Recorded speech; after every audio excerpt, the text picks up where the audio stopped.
Guys, paano nga ba i-delete lahat ng post at shared post mo dito sa Facebook in just one click? Guys, kung hindi mo pa to alam, follow mo lang yung steps na to and you are surely good to go. Okay? Sa Facebook mo, itap mo yung tatlong line sa upper right corner, ayan, then yung settings, guys. Okay, tap mo yan, then yung activity log. Under ng activity log, makikita mo yung manage your post, itap mo yan.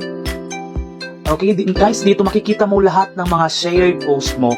Ayan, yung mga post at shared post mo. Tap mo yung select all, guys. Ayan, itap mo yan. Then, automatic, may check mark na yung box. Ayan, lahat yan naka-check mark na kasi select all. Then, guys, ang gagawin mo is tap mo yung trash.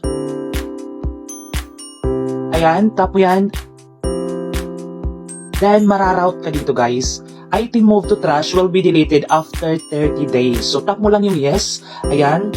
Then automatic, mapupunta na yan sa trash. Then kung gusto mo namang i-delete yung videos and photo mo na in-upload, then tap mo lang yan. Then tap mo yung photos and videos. Ayan, mararoute ka dito, guys. Same process kanina, tap mo lang yung select all kung gusto mong i-delete lahat ng photos and videos mo na ipinost. Ayan, naka-check na yan. Then tap mo yung trash. Then tap mo yung yes.